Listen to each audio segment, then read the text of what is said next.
the total population is fully vaccinated. That means if it's J&J, they got 1 shot. If it's either of the others, they got 2. So last week, the health department noticed that the calculations for adult vaccinations on our site were trending a little too high. To make a long story short, the way that they were calculating the adult metrics made sense before juvenile vaccines were available. Once that was factored in, I can't really explain the math very well on it beyond to say that they had to refigure it once they folded in the juvenile shots. And the updates on the dashboard are now current, and they're showing accurate vaccination rates with that formula updated to account for the juvenile shots. The health department and the mayor continue to closely monitor the numbers and look at the data that we got over Mardi Gras to determine what's going to happen next. As of right now, there are no changes to the guidelines in Orleans Parish. We still anticipate that probably at or before the 21st, we'll have an announcement regarding the vaccination mandate, but at this time, there are no changes so far. So what else? A couple announcements. Lowberry Shelter Phase 2 had a soft opening. Yesterday was the first day of the soft opening for the expansion of the Lowberry Shelter. It started with about 10 people a day. That's at the old VA building. The first set of folks include the most vulnerable unsheltered group and people exiting FEMA non-congregate hotels and people from the Cali Oak corridor. The newly expanded facility is expected to add 246 additional shelter beds to the facility. And right now we've got 165 unsheltered vulnerable individuals who have been identified to be in the first round of residents that are accepted by the new shelter. What else? Community rental assistance. The Office of Housing and Policy, we've got a lot of questions on this. Want to make sure we get this out there. The Office of Housing Policy and Community Development will host a community-based rental assistance event from 9 a.m. till 3 p.m. tomorrow, the 16th, and Thursday, the 17th. That's at the Joe Brown Recreational Center at 5601 Reed Boulevard. The event is open to current applicants of the rental assistance program who have not yet received payment.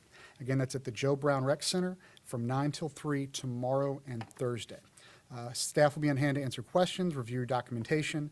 Applicants should be prepared to provide a form of identification, documentation including the amount of past due rent, and proof of address. Again, that's going to be at Joe Brown the next 2 days from 9 to 3. Arrangements for former New Orleans Police Superintendent Chief Woodfork. The city continues to offer our condolences to the family of Chief Warren Woodfork Sr. He was, as we know, the first African-American police chief in the city's history, and he worked over a 28-year law enforcement career to protect the people of this city. He will be lying in state at Gallier Hall on the 2nd floor in the Grand Ballroom from noon till 5 p.m. on March the 16th. That is open to the public. And with that, we can move on to questions. If we could get an update on the Plaza Tower and that building, just kind of what the latest is there. Sure, yeah. So NOSEP continues to host weekly meetings with the ownership. They're on Thursdays. They go for the netting, the security situation, and public safety concerns if there are any. My understanding right now, as of their last meeting, NOSEP is satisfied that there's been improvement in the security situation. Fencing around the perimeter has increased with no reporting trespassing incidents since that fire that happened. All the netting has been repaired post-Ida, and there was damage to the South Rampart facing side from winds, but that's since been repaired. Ownership did provide additional security to the facility during Mardi Gras to discourage trespassing during times when there was heavy foot traffic. But since then, I believe they've gone back to their normal posture. The ownership has been working on developing that, but I would refer to the ownership for questions as to what they're going to do with their property. Our interest is really just the public safety piece.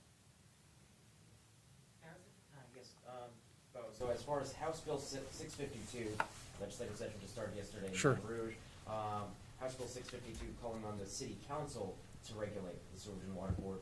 Administration's thoughts on that? We're still reviewing those proposals as they come in. As you note, we're at the very beginning of the session, so we're not going to comment on that just yet. Yes, if the numbers, COVID cases, stay the same or improve, do you all foresee lifting the vaccine mandate before the 21st? I think I'm going to refer you to Dr. Avegno on that for next week. So we're saying on or before the 21st is most likely, but I can't commit to anything without knowing what Dr. Avegno is seeing in the numbers. That's why we kind of built this crush period in terms of the time so that she and her team have the time to do the analysis that they need to do. Speaking of the session, what is the city's agenda? What are you hoping to get out of the legislative session this year? Well, it's fairly wide ranging, but for us, obviously, we always, first do no harm, right? We want to make sure that throughout the session that we are on our toes and making sure that all the bills that are being advanced are happening in a way that either we're comfortable with or that we can mitigate whatever potential impact there's going to be. In terms of the overall thrust for the session, we want to make sure that we're continuing to get our needs met in terms of infrastructure and public safety. But in terms of specific bills, we're not ready to address those just yet.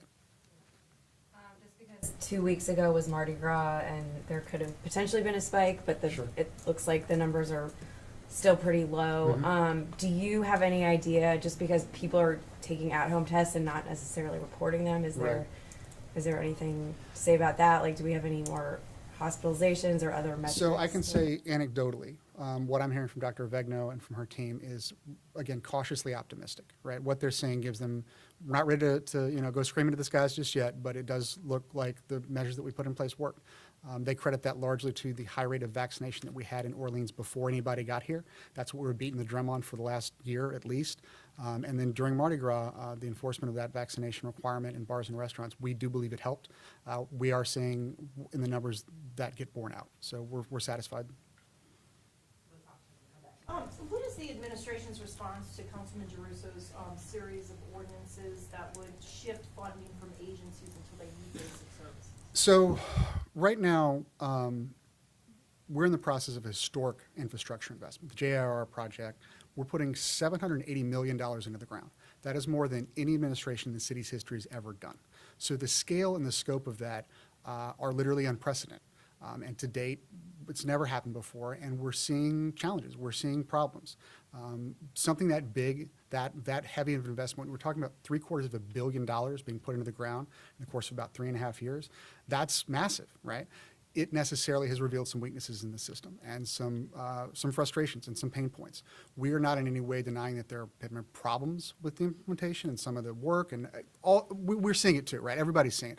We're not in any way saying there are not problems there, but we don't believe that these bills are the solution to that problem. This package of bills that would, the quote's been going around, defund some of these offices. It doesn't seem to make sense to defund these offices while we need them to be doing the critical work. Right? So our take on that is we want to work with the council. We want to work with Councilmember Giarruso on solutions so that he can get the information that he's seeking so that we can keep rolling with this stuff. Because it's like, okay, so recently work was completed on these 50-inch water mains, right? And all of a sudden people had water pressure at a higher level and an intense level that they had never historically had. It's what they always should have had, but they'd never had it. Once that 50-inch main got fixed on the main, then people started seeing plumbing problems in their house or on their property where plumbing that was fine for the lower level of water pressure, it was not ready to stand up to this 50-inch fixed main.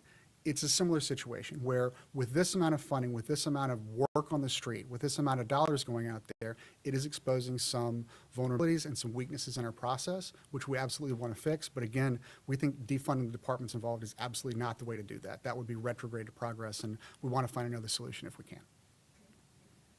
So as far as that decision in the coming days to either keep or get rid of the vaccine mandate, what are some of the factors that will be into play? And second part to that, the governor announcing a statewide declaration will no longer be in effect.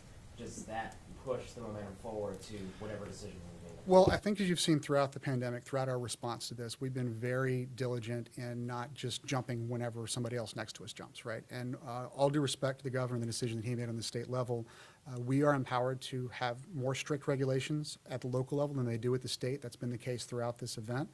And we're exercising that authority in the near term, which is to say, due to the governor's announcement regarding the lapse of his declaration, there is no change at the local level in this near-term period. Now, that said, the factors that we're looking at are same ones we've been looking at all along. Rate of infection, rate of the spread, cases, hospitalization rates, all those factors that we've been paying attention to all along. As I said a moment ago to Sarah, right now the numbers give us cause for cautious optimism. So it does seem likely that in the next couple of weeks we'll have an announcement that will lift potentially the vaccination mandate. We're not there yet.